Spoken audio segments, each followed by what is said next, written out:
감사합니다.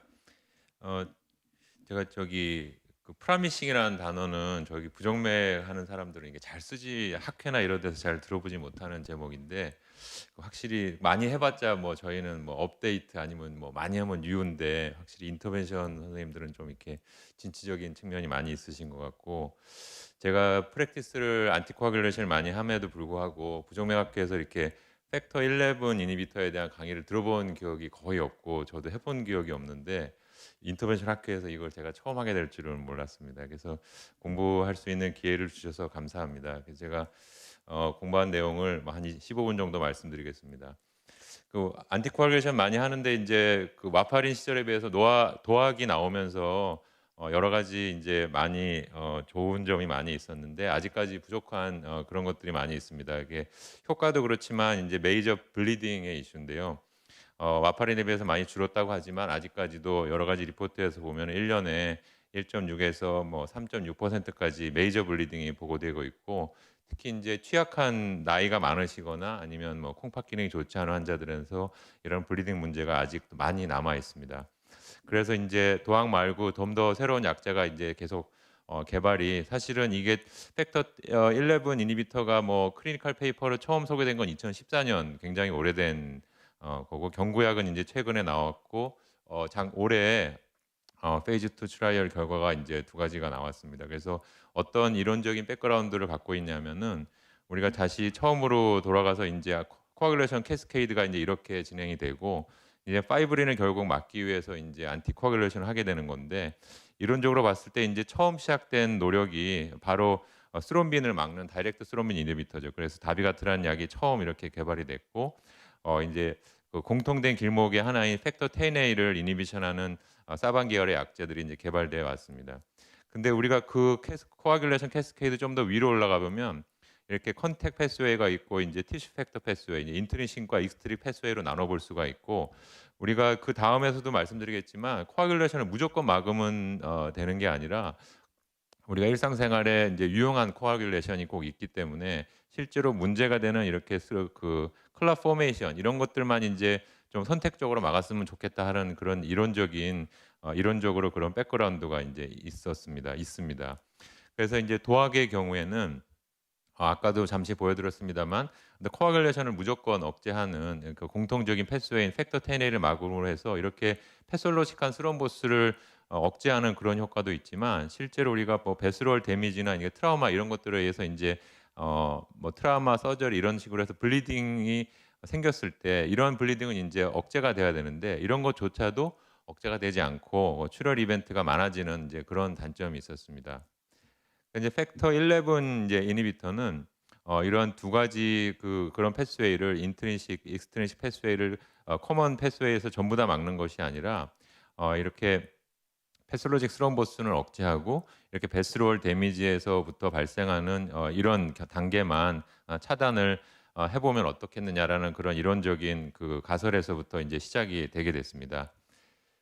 그래서 그 개발된 약제가 처음에는 인제 경구 그 서브큐로 주는 약제도 인제 개발이 됐는데 최근에 인제 오랄 경구 팩터 11 이니비터가 나오게 되었고 해프 라이프는 한 15시간 15시간 정도 됩니다. 인제 보통 우리가 쓰는 노학이 한 12시간 정도인데 그거보다 해프 라이프가 쪼금 길어서 인제 QD 약제로 복용을 할 수가 있고 익스크리션이 유린으로 되는 거 신장으로 통해 되는 거는 20% 밖에 되지 않아서 우리가 그 도학의 여러 가지 리미테이션 중에 하나가 콩팥 기능이 좋지 않으면 약제마다 조금 다릅니다만 어떤 약제는 뭐 거의 80% 까지 리날 익스크리션하는 약제가 있는데 그래서 콩팥 기능이 좋지 않으면 용량을 계속 줄이거나 크레아틴 클리어런스 기준으로 뭐 15 내지 30 이하면은 약제를 쓰지 못하는 그런 단점이 있는데 아순덱시아는 인제 그런 단점을 좀 많이 극복한 이론적으로는 굉장히 좋은 그런 파마콜로지 피처를 보이고 바인딩 사이트는 인제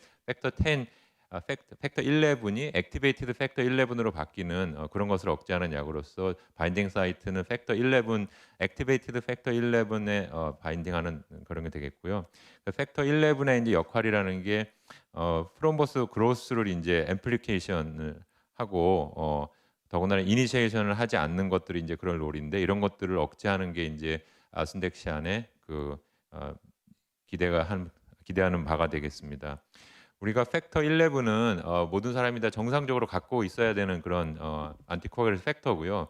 그런 것들이 만약 디피션시가 있을 때 우리가 클리니컬하게 임상적으로 보는 상황이 이제 헤모필리아 보통 C가 됩니다. 그래서 이런 헤모필리아 C 타입의 환자들은 스판테니어스 블리딩이나 뭐 헤마아스로시스나 헤마토마가 굉장히 적은 것으로 오래전부터 잘 알려져 있고 완전히 디피션시뿐만 아니라 11의 레벨이 적은 경우에는 이런 스럼보스나 블리딩 이런 거 적기 때문에 카디오바스큘라 이벤트, 스트로크나 비너스 스럼보스가 인제 훨씬 적게 발생한다는 것이 인제 관찰로서 인제 알려져 있던 사실입니다.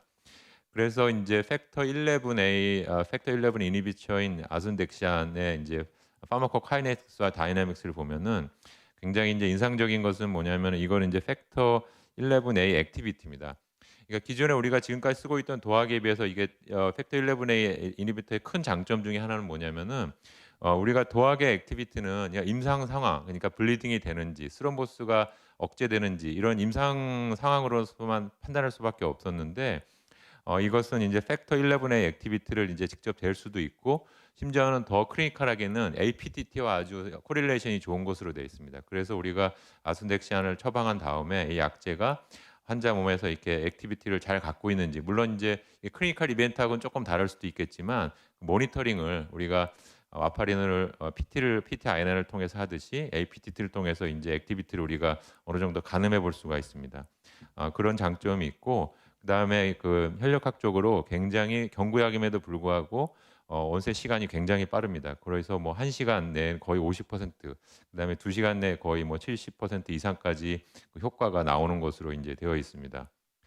어 그다음에 인제 임상 연구가 진행이 되었는데 첫 번째 시작된 스터디는 이제 퍼시픽 스트로크라는 스터디인데 우리가 보통 도학에서 쓰고 있는 그 심방사동 환자 그런 세팅이 아니라 그 난 카디오 엠볼릭 이스케미아 아니라 라쿠나 임팍이라든지 이런 것들에 대해서 처음 스터디가 인제 시작이 됐습니다. 시작이 된 건 이제 페이즈 2 트라이얼로 이제 플라시보. 여기서 플라시보라는 거는 이게 사실은 난 카디오 엠볼릭 이스케믹 스트로크에 대해서는 안티플라텔렛 이외에 또렷한 아직 효과적인 약제가 입증된 바가 없고 뭐 안티플라텔렛은 써 보지만 안티코아굴레이션이나 뭐 도학을 포함한 그런 스터디들이 다 페일한 것으로 알고 있습니다. 그래서 이러한 언맷 니드를 좀 충족시켜 주기 위해서 스탠다드 트리트먼트에다가 아순덱시안을 10ml, 20ml, 50ml를 처방한 페이즈 2 트라이얼을 인제 진행을 했고 결과는 인제 별로 썩 좋진 않은 게 컨벤셔널 트리트먼트에 비해서 약제 그 10ml나 20ml나 50ml에서 이스케믹 스트로크나 코버트 인팍션 그러니까 6개월 후에 증상이 없더라도 MRI를 찍어서 사일런트 임팍이 있는지를 다 관찰한 컴포짓 아웃컴을 관찰했는데 별로 크게 효과가 없는 것으로 나타났고 여기 보시면 아시겠지만 이제 도즈 리스판스도 없습니다. 그래서 이 병 자체에 대해서는 아순덱시안이 별로 이렇게 효과가 없는 것이 아닌가. N수가 아주 많지는 않지만 약간 좋은 효과를 보지 못한 트라이얼이 되겠습니다. 이 스터디에서 약간 뜻밖인 것은 뭐냐면 이 플라시보에 비해서 약을 추가했을 때 메이저 블리딩 또는 클리니컬 렐러번트 난 메이저 블리딩이 플라시보에 비해서 약간 인제 증가된 것으로 인제 보고가 되었는데 이게 약제를 어떻든 항응고제를 추가했으니까 블리딩 나오는 것은 이제 어떻게 보면 당연한데 이 다음에도 보여드리겠습니다만 일반적으로 인제 이런 약제들이 블리딩이 굉장히 적은 것으로 나타났기 때문에 어떻게 보면은 이 주지 않은 것에 비해서 우리가 블리딩 이벤트가 엄청 늘지는 해저드 레이쇼가 1.5 정도니까 아무것도 주지 않은 것에서 블리딩의 위험성이 아주 높지는 않은 것 같다. 이게 통계적으로는 뭐 큰 차이는 없습니다만 앞으로 계속 관찰해 봐야 될 데이터겠고 이것을 조금 확장해서 올 블리딩으로 치면은 플라시보에 비해서 거의 차이가 없는 그러니까 약제를 안티코아귤레이션 이펙트를 코아귤런트를 줬음에도 불구하고 블리딩이 증가하지 않는다는 거의 첫 번째 데이터인 것 같습니다. 안티코아귤레이션에 관한 한. 그래서 굉장히 인상적인 그런 데이터고요. 그다음에 진행된 스터디는 인제 올해 발표된 퍼시픽 AF가 되겠습니다.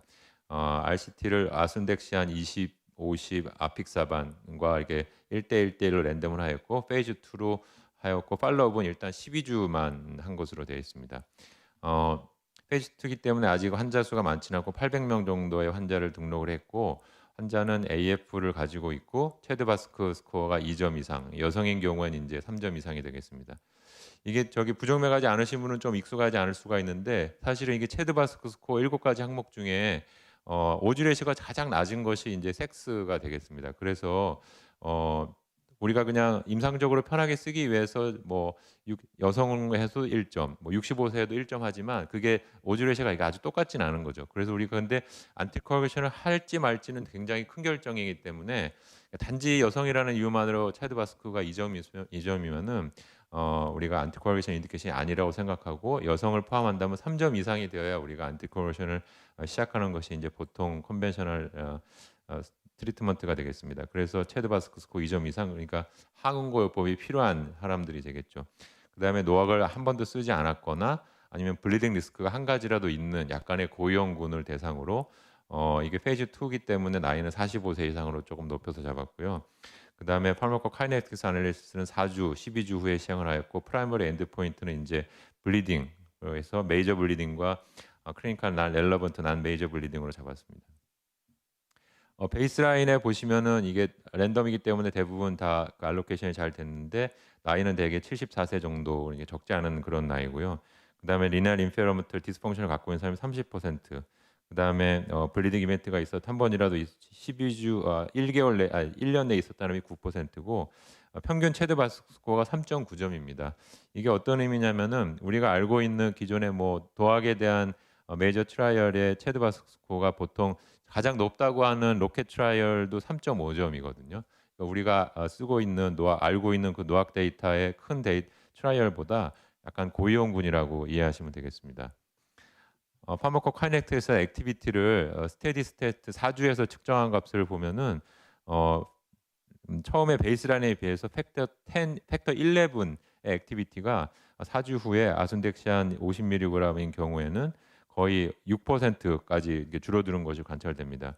이게 측정이 거의 안 되는 값이 3.7%니까 4주를 안전하게 스테이블하게 복용하면 팩터 11의 액티비티가 거의 없어진다고 그렇게 뭐 봐도 될 정도로 이렇게 그 혈력학적인 데이터는 여기 양력학적인 데이터는 굉장히 좋은 그런 데이터를 보였고요. 그다음에 이제 중요한 블리딩 아웃컴인데 이게 아픽사반에 비해서 메이저 블리딩 또는 클리니컬 렐러번트 난 메이저 블리딩이 아픽사반에 비해서 토탈로 하면은 해저드 레이셔가 0.33이고요. 도즈 리스판스는 없는데 50mg인 경우에는 뭐 0.16까지 내려갑니다. 이게 N수가 좀 적어 가지고 20mg하고 조금 차이가 있는데 어쨌든 우리가 무슨 안티코아굴레이션 스터디에서 해저드 레이쇼가 0.3, 뭐 0.16 이런 거는 굉장히 보기 어려운 수치입니다. 예, 그만큼 도학에 비해서 블리딩이 엄청 적다, 메이저 블리딩이 엄청 적다는 것을 뜻하는 내용이고 우리가 아픽사반이 그 도학의 4가지 중에 뭐 직접 비교한 데이터는 없습니다만 그래도 블리딩이 가장 적은 약제 중에 하나로 알려져 있습니다. 그래서 처음 이 스터디 시작할 때부터 굉장히 센 상대를 선택을 한 것이죠. 그럼에도 불구하고 해저드 레시오가 블리딩으로 0.3밖에는 되지 않습니다. 이게 굉장히 프라미싱한 그런 데이터고 N수가 많지 않아서 스롬보틱 이벤트는 뭐 쉽게 평가하기는 어렵습니다만 결국은 이 아픽사반과 비교하셔야 되는데 카디오바스큘라 데스나 이런 하드 엔드 포인트는 거의 차이가 없고 이스케믹 스트로크도 뭐 거의 뭐 차이가 없는 것으로 나타났습니다. 그러니까 여기까지 이제 요약하면 아순덱시아는 아픽사반에 비해서 뭐 스롬보틱 이벤트를 뭐라고 아직까지 얘기하기 어렵지만 효과는 비슷한 것 같고 블리딩은 엄청 적다, 이런 메시지를 좀 주는 데이터들이고요. 혹시 어드밴스 이벤트가 있는지를 또 보고를 하였는데 비교적 안전하다고, 도학 중에서도 비교적 안전하다고 하는 아픽사반에 비해서 드럭 관련된 어드밴스 이벤트가 거의 차이가 없거나 오히려 주는 그런 경향을 보였습니다. 그다음에는 이제 퍼시픽 AMI 데이터인데 이것도 랜더마이즈 페이즈 2 트라이얼인데 이것은 보통 전형적으로 쓰는 안티코아귤레이션 심방사성 환자를 대상으로 한 것이 아니라 AMI 환자를 대상으로 한 것입니다. 이것은 아마 기존에 최근에 그 노악이 단지 심방사성 환자뿐만 아니라 코로나리 환자들한테도 효과가 있다는 그런 데이터들이 보고되면서 거기에 자신감을 얻고 이제 이런 스타디를 시작한 거였는데 AMI고 45세고 답트를 쓰고 있는 PCI에서 상황에서 답트를 쓰고 있는 환자들을 대상으로 하였습니다. 여기서도 보시면 이제 기존의 MI가 30% 환자고 대부분 99%는 이제 PCI를 한 환자고 티카그랄로나 프레스그랄을 쓴 사람이 80% 정도라 이제 됨에도 불구하고 블리딩이 여기서 아둔덱시안을 추가했음에도 불구하고 블리딩이 큰 차이가 없는 경향을 보였습니다. 지금 이제 페이즈 3 트라이얼이 이제 시작이 되고 있고 우리나라에서도 곧 내년부터 같이 환자를 등록하게 될 것 같은데 테드바스코 3점 이상 그러니까 약간 고위험군을 타겟으로 하고 있고 아순덱시안과 아픽사반을 한 3년 정도까지 팔로우를 할 예정이라고 합니다. 그러니까 보통 도악 트라이얼은 뭐 한 13,000명 정도인데 아픽사반과 비교하다 보니까 이게 N수가 조금 더 많아지는 것 같고요. 한 2, 3년 정도 후면 데이터 결과가 나올 것 같은데 제 생각으로는 이게 아웃컴이 프라이머리 아웃컴이 스트로크 시스템 엠볼리즘 비슷하게 계속 나오고 블리딩 이벤트가 아까 봤던 것처럼 만약에 해저드를 0.3 이렇게 계속 유지가 된다면 아마 이 스타디가 조기 종료될 가능성도 좀 많이 있을 것 같습니다. 지금까지 말씀드릴 내용은 이제 출혈과 블리딩이라는 건 말 그대로 양날의 칼이어서 이것만 줄이자고 하자면 이게 늘어나고 이런 측면이 있는데 이론적으로 이제 팩터 11A가 굉장히 아이디어란 블리딩을 줄이는데 굉장히 아이디어란 그런 약재가 될 수 있을 것 같고 아직까지 데이터가 많이 없습니다만 우리가 계속 지켜봐야 될 만큼 충분히 프라미싱한 것 같습니다. 감사합니다.